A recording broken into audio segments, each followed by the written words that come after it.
Itong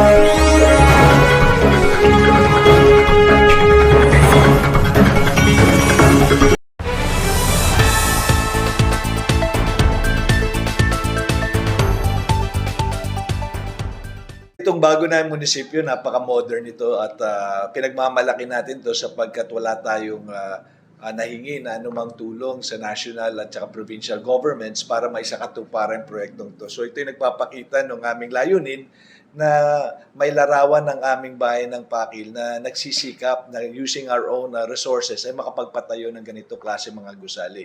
So bahagi ito ng aming pagnanais na at least mabawasan man yung culture of mendicancy na meron sa pagitan ng national government and local government units. So tinatry namin na on our own ay makakalap kami ng mga resources na magagamit namin para sa pagpapatupad ng aming mga proyekto at programa sa aming bayan.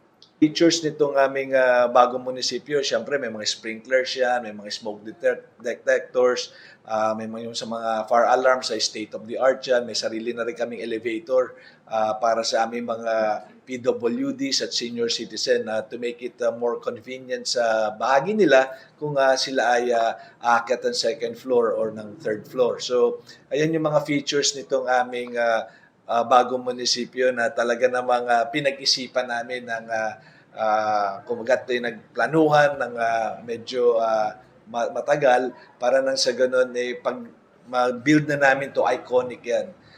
At ako ngayon natutuwa sapagkat ang dami ko nakikita dyan na nag-exercise tapos yung kanilang mga cellphones ay nakalagay sa poste, nagti-TikTok sila na ang background nila yung aming munisipyo. At natutuwa ako sapagkat medyo siyempre papasok ka sa government center namin na marami tayong pinagawang kalsada doon. Safe sila sa kanilang pag-ehersisyo.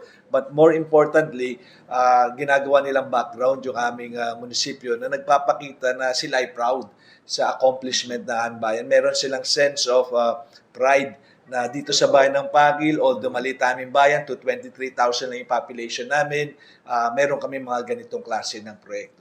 Ay representative talaga kung ano ang bayan ng Pakil. Kasi dalawa actually sections, so parang dalawa siyang buildings na nagpapakita ng dalawang teritoryo ng bayan ng Pakil. Ang Silangang Pakil na binubuo ng 7 barangays at saka yung Kanlurang Pakil na binubuo ng 6 na barangays. Yung pinaka-glass na facade, tsaka yung sabihin na nating atrium, yan na nagre-represent sa Laguna de Bay sapagkat ang dalawang teritoryo ng bayan ng Pakil, nahati kami ng Laguna de Bay.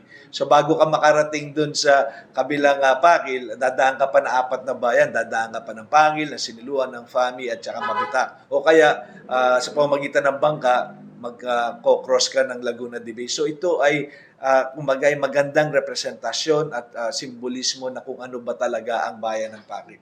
Ayun, yung itong building na ngayon, luma, ano po ang plano nyo rito sa Old Municipal? Gagawin namin itong museum sapagkat may plano kami rito sa Liwasang Bayan. Ito nakaikot dito, dito sa Laguna dito sa aming simbahan. Nagagawin namin itong Heritage Plaza, Heritage Site. So, ayusin ang Liwasang Rizal, Liwasang Adonay. Tapos, medyo lahat ng buildings dito ng government ay iaangkop namin yung architectural design yan sa architectural design ng yung dambana ng Our Lady of Turumba ng St. Peter of Alcantara Parish. So, nang sa gano'n, mayroong architectural unity, architectural synergy, yung lahat ng structures na nakaikot dito sa aming Liwasang Bayan. So, this is for tourism. Sapagkat alam niyo naman, napaka-importante ng industriya ng tourism dito sa bayan ng Pakil kasi ang aming klase ng turismo ay faith-based. Kaya nga, ang aming tagline is Pakil where fun starts with faith. So ang kasayahan ay nagsisimula sa ating pananampalataya. So pag-alis namin dito, sinisimula na rin pagpaplano para sa Heritage Plaza ng Pakil. At the same time, ang conversion itong building nito, yung Old Municipal Hall, na maging museum namin. Ay nagtataka kayo kung bakit ganun nakadami yung mga proyekto at programa ng aming bayan na hindi kami umasa sa national at provincial government sapagkat ang daming investments dito sa bayan ng Pakil. This year alone, in-expect natin na aaprubahan natin around 15 billion pesos. Naaprubahan ko na yung 7.84 billion pesos.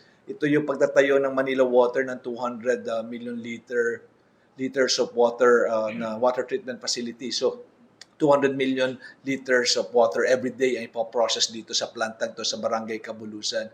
At magsusupply ito ng tubig sa may 2 million na tao dyan sa National Capital Region sa pamamagitan ng pagproseso ng tubig ng Laguna de Bay.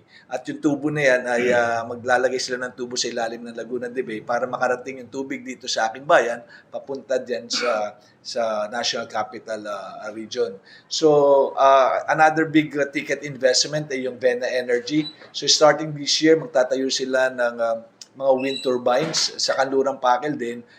Yung sa Pililla Rizal, nag-expand na sa bayan ng Pakil at bilyong piso rin ang halaga ng project na around 9 to 12 wind turbines ang itatayo sa Kanlurang Pakil. Siguro nagtataka kayo nasan yung mga yon. Kasi sinabi ko nga, dalawa ang teritoryo ng Pakil. Itong kinatatayuan natin ang poblasyon kung nasan ang municipal hall nating bago, ito yung Silangang Pakil. Pero may mas malaking teritoryong Pakil sa kabila ng Laguna de Bay, bordering Halahala and Pililla Rizal.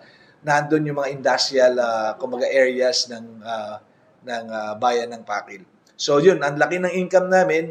In fact, recently lang tumanggap kami ng award ang Municipal Treasurer's Office namin na talagang nag-exceed kami sa mga target kumbaga income ng aming munisipyo. So we have more funds to use for our programs and projects without sacrificing yung mga salary standardization kasi fully standardized na ang bayan ng Pakil. I think 4th tranche na kami this year at we recently approved it.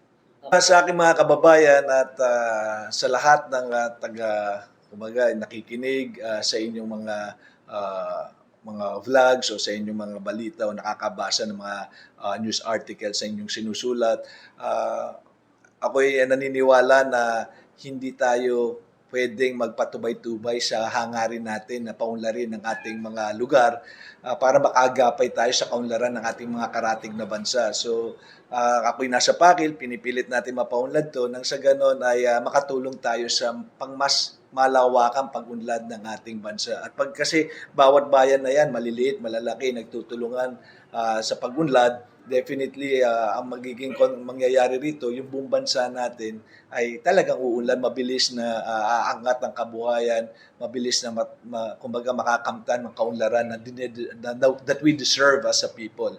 So, huwag kayong mag-alala at patuloy tayo naghahangad ang mga programa at proyekto para sa kaunlaran ng bawat isa.